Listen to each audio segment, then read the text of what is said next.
on 1010XL and 92.5 FM in the city of Jacksonville. We are glad you are with us. The Jaguars and the Titans, Sunday, 1 o'clock. Of course, you'll hear the game right here on 1010XL radio. Boy, what a barn burner this is going to be. The 2-10 Jaguars, the 3-9 Tennessee Titans. The players and coaches on both sides are going to want to win. Not sure if the fan base wants to win. A win now might actually hurt you in April come draft time. We'll talk about that. And we'll just kind of talk about why Tennessee is where they are. We're flabbergasted at why Jacksonville is where they are. Why is Tennessee almost as bad? With that, my buddy Brad Steele, he is the host of the Two Tone Talk podcast covering the Tennessee Titans. And Brad is always kind enough to join us here on 1010XL. Brad, hope you and the family had a great Thanksgiving, man. How are you? Oh, man, I'm doing good. I had a better Thanksgiving than Matt Eberflus and the Chicago Bears. But, yeah, we had a good got a lot of good food and just trying to find some joy in this holiday season with the way this football season's gone. Well, let's start there. I mean, look, I'm flabbergasted. Normally I won't say I'm right 100% of the time. I mean, who is? But I think I normally have a pretty good feel for the Jaguars. And I thought this year, they're not going to go to the Super Bowl, but I thought, 9 wins, certainly. It's what they did in the last couple of years. Maybe compete for a division, certainly compete for a wild card. And I've never been more wrong about the team here. What about the team you cover? Are you surprised that Tennessee is 3-9 and are at where they're at? I am surprised. I'm kind of similar. I thought the absolute ceiling for this Titans team was 9 wins. I thought that was if everything goes right, if everything that can go right does, I could see 9 wins and maybe you're in that wild card race. But I am very surprised that it's this bad. Tough schedule. Yes, it has been a tough go. We've had to play the Bills, Lions, Chargers, you guys probably have about the same schedule we do. So it's a tough schedule, especially to have finished last in the division last year. You would think your schedule would be as easy as possible the next year. And it's been a tough go, but yeah, 3-9. I definitely didn't expect it to be this bad. And it's been a pretty excruciating year. I think one of the issues, there's a lot of issues, quite frankly, but one of them from the outside point of view looking in is the Will Levis question. Now, I know Will Levis struggled at the beginning of the year. He looks like he's playing better. Has he done enough to warrant being the guy moving forward into 2025? Well, I've done a lot of content about this, especially over the last few weeks, because you got to find something fun to talk about because it sure ain't the team. But I can relate to that a little bit, Brad. Absolutely. Oh, I know you know that struggle. But, Levis was really bad the first month, just as bad as it could be. I mean, just didn't even look like he was capable of being a backup early on. And I even made a video about it. I said I was done with him. I was like, you got to go get somebody else. This guy can't function in an NFL offense right now. And what happened is he got hurt and he sat out for 3 weeks. And now he's been back for a month. And ever since he came back, in a cruel twist of irony, now he's one of the only bright spots on the team currently. I would say he and maybe 2 other guys were the only guys that played well on Sunday in a disaster against Washington. So right now, and you got to keep in mind, it comes down to your personal opinion on the draft class coming in. I'm not high on any of the quarterbacks in this upcoming draft. I don't see anybody that I'd be willing to take a chance on. The free agent market's not going to be great. So right now, I do think he's the best option for next year. You don't have to pay him a ton of money. He's still on his rookie deal. So, you can bring him back. And the Titans have too many other needs. And I think he's played well enough for the last month that I think he is the best option right now. If, there's 5 games left. If he can continue to play well over this next 5 games, even if they lose them all, I think, that is their best option for next year. And I can't believe I'm saying that after how bad he started this year. But he's definitely improved. Brad Steele is the host of the Two Tone Talk podcast covering the Tennessee Titans. He's with us here on 1010XL in Jacksonville. I remember talking to you in March when Tennessee came in at the 11th hour and stole Calvin Ridley from the Jaguars. And as a result of that, the Jaguars had to pivot and ended up drafting a guy named Brian Thomas.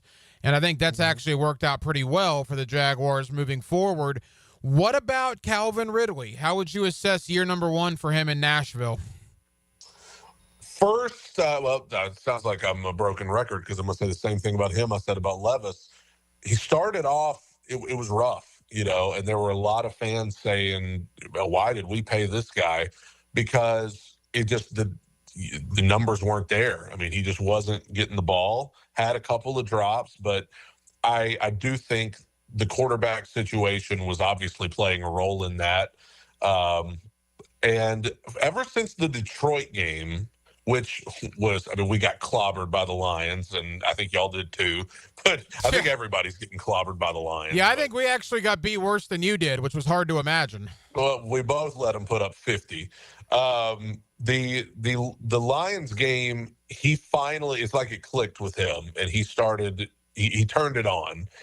And he's been, I think he's been good since then. He's, with DeAndre Hopkins being traded, he is the only major threat at wide receiver that we have. So, he's getting double teamed every week because, why not? Who else are you going to cover? But I think he's played well. He got off to a slow start, but he's played well. And next year he's going to be back. And hopefully, I think we need to draft a wide receiver as well if we have a top 10 pick. And he's, in terms of things I'm concerned about, he's not too high on that list. Watching your podcast, the Two Tone Talk podcast, I know your thoughts about Brian Callahan here in year number one.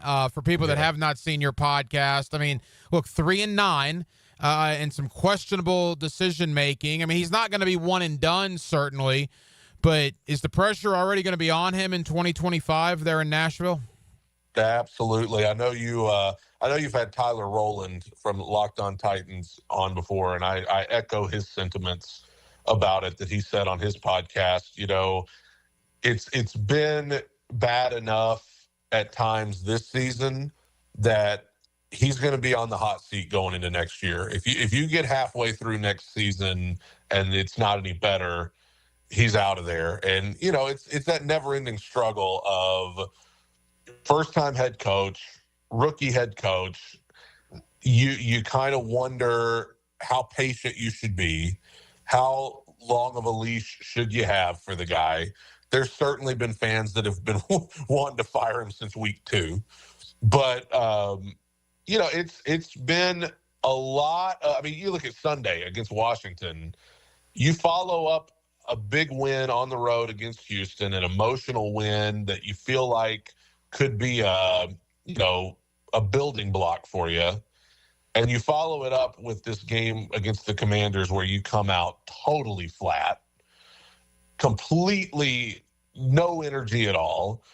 And the Titans have been facing, and I know I've listened to your show enough to know the Jaguars have done the same thing. It's been the same stuff all year. It never gets better. The penalties for us, the penalties, the turnovers, the special teams play, it never improves. It's just bad every week. And that concerns me for Callahan more than anything. That feels like a coaching issue to me, that there are issues here that are not even improving. We're in week, 14, and we're still dealing with the same stuff as we were in week 1. So that's pretty discouraging. Couple more for Brad Steele, the host of the Two Tone Talk podcast covering the Tennessee Titans. I remember this offseason, you guys spent like $1 billion in free agency. Yeah. Every day you were signing somebody of substance. We talked about Ridley, but the other guys, do you feel like you've gotten the return on the investment? Because obviously the win-loss record isn't great. Yeah, Tony Pollard was one that I was kind of scratching my head at, but he's played well. He did not on Sunday. Sunday he was not very good, but he's played well. Coming into a situation where you're replacing Derrick Henry, not the type of situation I would want to be in, but he's done well. L'Jarius Sneed's been a disaster. We traded for him from the Chiefs.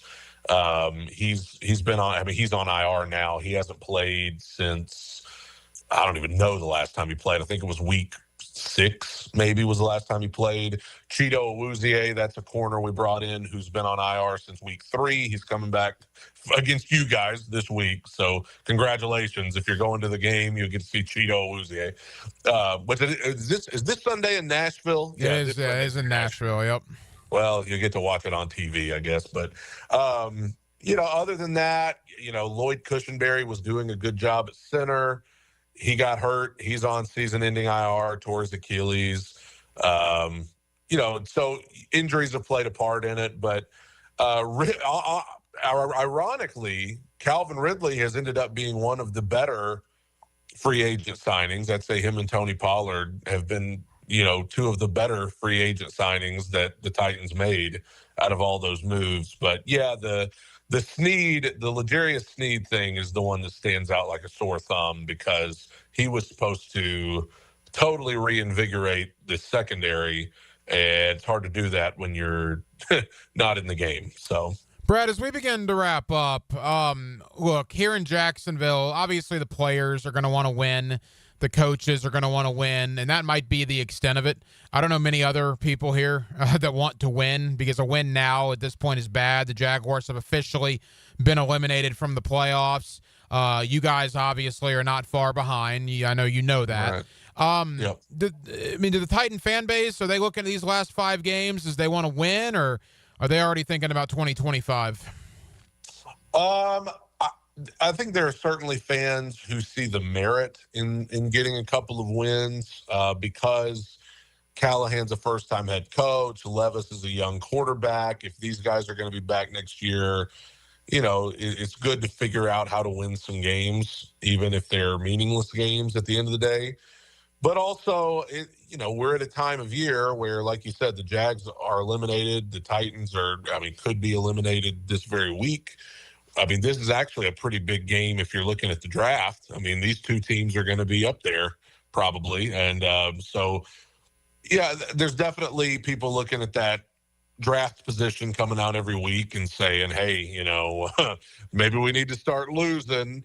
But there is merit, I think, for this Titans team with so many young guys to figure out how to win some games. But I don't think they will. I think the Jags are probably the most winnable game left. But it honestly, in terms of morale, I don't know what you'd have to do to cheer this fan base up right now. Yeah, look, the Jaguars officially eliminated earlier this week with that Broncos win on Monday Night Football. I would highly doubt we're going to see Trevor Lawrence again this year. I don't know why on earth you would put him back in there when he clears protocol. I just think you shut him down. You see him in April when off-season conditioning starts, and you hope you get the best draft pick imaginable with hopefully a new coaching staff and a new general manager. It's going to be an interesting off-season. Brad, final question. Azeez Al-Shire, the young man that just a ridiculously dirty hit on Sunday against Trevor Lawrence and the Jaguars. He's got a history of dirty hits. He made a really bologna sausage apology, in my opinion. I'll use the term bologna sausage because I can't use the other BS. And the interesting thing about that was I know the Texans PR staff kind of made him do that. The media relations department out there in Houston said you got to put something out. He played for you guys last year in Nashville. What was your take on the whole situation here last week with Houston and him, and what do you remember of him in Nashville a season ago? Well, I guess he's public enemy number 1 in Jacksonville right now. He was a decent player here in Tennessee. When he didn't get brought back in the offseason, there were a lot of fans who were like, oh, no, what are we going to do? I was just never that worried about because he's an all right linebacker, but it was not one of those things where it was like the world was ending because we lost him. I don't remember any dirty hits from him here, but you could obviously look when he was with the 49ers. There were some dirty hits, and just this season alone, that's what cracks me up when all these people are saying, well, that's just not the kind of player he is. I'm like, well, we have proof that it is. The week before he laid this hit on Trevor Lawrence, they played the Titans, and the hit that he made on Tony Pollard, about 3 yards out of bounds, shoving him in the back, and that got flagged. He had one on Caleb Williams earlier this season. I mean, this is a repeat offender with this stuff. And obviously the one on Trevor was the worst, the most egregious in my opinion. But I was stunned watching live, and, now he's suspended for 3 games and obviously a fine probably coming as well. But I mean, I think it's irresponsible of D'Amico Ryans to, there's a way you could stick up for your player without being ridiculous. And he was ridiculous in his comments about it. Was it yesterday? I guess he made those comments. Just unbelievable that you would try to blame it on anybody but him and try to. I think he said the Jaguars were over dramatic in the way they acted. I mean, their quarterback's laying there with his fist locking up on his back. I mean, that's a scary scene for any player. But I was actually I said good on Evan Ingram for coming in there and knocking his head off probably about 4 or 5 times. Probably would have hit him with an RKO if he could have. Yeah. But I said good on him for coming in there. That was just ridiculous. And although I don't remember him doing that here in Tennessee or any hits like that here, he's at least been a repeat offender this season for the Texans. So that was a shame. Yeah, it was wild. A wild scene, no question about that. I'm sure it'll be a wild scene in Nashville when the 2-10 Jaguars and the 3-9 Tennessee Titans get together. Brad, this will be so much fun on Sunday that we'll do it again here in Jacksonville in about a month. Yeah. And I'm certainly looking forward to that. Enough. Yeah, that'll be good. We can't get enough. Well, have a good couple of weeks. We'll have you back on when the Titans make the return trip. Again, catch Brad Steele and all his Titans coverage. The Two-Tone Talk podcast covering the Tennessee Titans, available on all your social media platforms and where you find all your podcasts. Brad, always enjoy it, pal. We'll talk soon. Appreciate you.